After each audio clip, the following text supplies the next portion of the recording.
Universitas Merdeka Malang, Prodi Psikologi semester 2.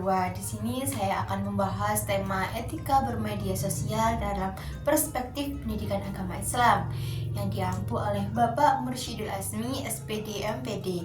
Tugas ini guna menyelesaikan ujian akhir semester. Mengapa saya memilih tema ini? Karena media sosial ini telah menjadi bagian dari kehidupan kita sehari-hari. Hampir semua orang itu menggunakan media sosial untuk berkomunikasi, mencari informasi, maupun berbagai aktivitas. Namun, masih banyak pengguna yang belum menerapkan etika saat bermedia sosial, seperti menghina orang lain, menyebarkan berita yang belum tentu benar, sehingga membuat komentar yang menyakiti perasaan hati orang lain. Berdasarkan survei Profil Internet Indonesia tahun 2025 dari Asosiasi Penyelenggara Jasa Internet Indonesia, jumlah pengguna internet di Indonesia ini telah mencapai sekitar 229,4 juta jiwa atau 80,66% dari total penduduk Indonesia. Data ini menunjukkan bahwa sebagian besar masyarakat Indonesia itu telah menggunakan internet dan media sosial. Oleh karena itu, etika dalam bermedia sosial ini menjadi hal yang sangat penting agar teknologi digunakan secara bijak dan tidak menimbulkan dampak negatif bagi diri sendiri maupun orang lain. Kasus yang saya pilih ini adalah pelanggaran etika bermedia sosial berupa ujaran kebencian di media sosial.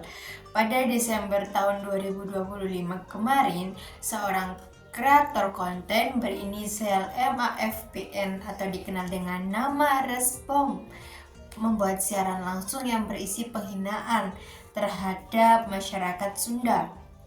Video tersebut ini kemudian menyebar luas di media sosial dan memicu kecaman dari masyarakat.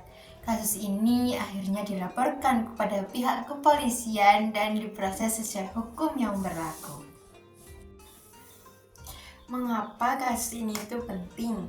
Karena kasus ini menunjukkan bahwa media sosial itu bukanlah tempat untuk menghina atau merendahkan orang lain.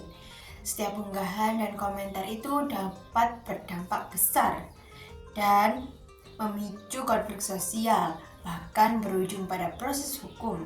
Oleh karena itu, pengguna media sosial harus menerapkan etika dalam berkomunikasi dan menghormati orang lain.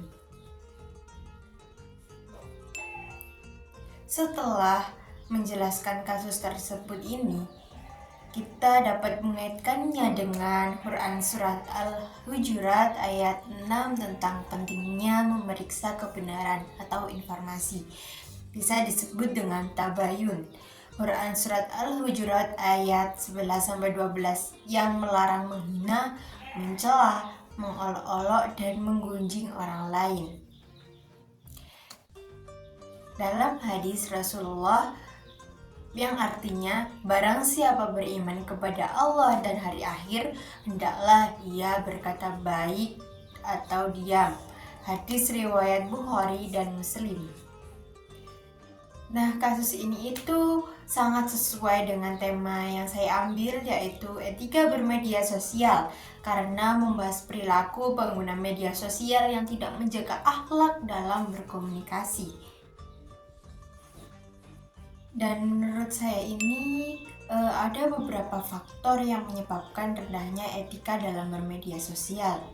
Contohnya yang pertama kurangnya literasi digital. Banyak masyarakat ini yang belum memahami pentingnya memverifikasi informasi sebelum membagikannya.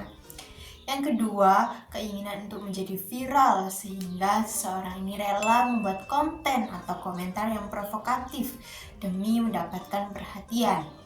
Yang ketiga yaitu adanya anggapan bahwa media sosial ini merupakan ruang bebas sehingga seseorang merasa dapat berkata apa saja tanpa memikirkan dampaknya. Nah, dampak dari perilaku tersebut itu sangatlah besar. Korban dapat mengalami stres, rasa malu, bahkan kehilangan kepercayaan dirinya. Selain itu, masyarakat dapat terpecah karena munculnya fitnah dan informasi yang tidak benar. Dalam perspektif Islam, setiap muslim itu diperintahkan menjaga lisan dan perkataannya, termasuk ketika berkomunikasi melalui media sosial.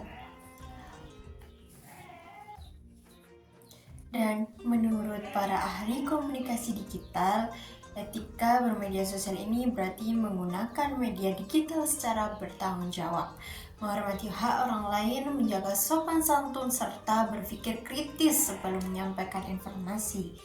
Materi ini tuh sangat relevan dengan pendidikan agama Islam karena membahas akhlak dalam kehidupan sehari-hari.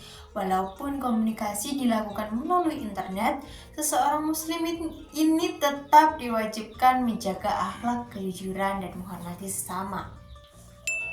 Dan ada beberapa solusi yang dapat kita terapkan dalam sehari-hari, antara lain yaitu yang pertama, selalu melakukan tabayun atau memeriksa kebenaran informasi sebelum membagikannya.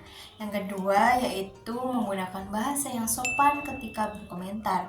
Ketiga, tidak ikut menyebarkan hoaks maupun ujaran kebencian. Yang keempat, memanfaatkan media sosial untuk menyebarkan ilmu, motivasi, dan hal-hal yang bermanfaat. Yang kelima, selalu mengingat bahwa setiap tulisan, komentar, maupun unggahan akan dipertanggungjawabkan kepada Allah. Dengan menerapkan solusi tersebut, media sosial ini dapat menjadi sarana dakwah, edukasi, dan penyebaran kebaikan bagi masyarakat. Sebagai kesimpulan, etika bermedia sosial ini merupakan bagian dari akhlak seorang muslim. Kemajuan teknologi harus diimbangi dengan tanggung jawab moral agar media sosial membawa manfaat, bukan menjadi sumber permusuhan maupun penyebaran informasi yang salah. Dan hikmah yang dapat kita ambil adalah bahwa setiap perkataan, komentar, dan unggahan harus dipikirkan terlebih dahulu sebelum dipublikasikan. Sebagai seorang muslim, kita harus menjaga lisan, menghormati orang lain, dan menggunakan media sosial sebagai sarana untuk menyebarkan kebaikan. Nah, demikian pemaparan yang dapat saya sampaikan. Terima kasih atas perhatian Bapak, Ibu, dan teman-teman semuanya. Saya akhiri. Wassalamualaikum warahmatullahi wabarakatuh.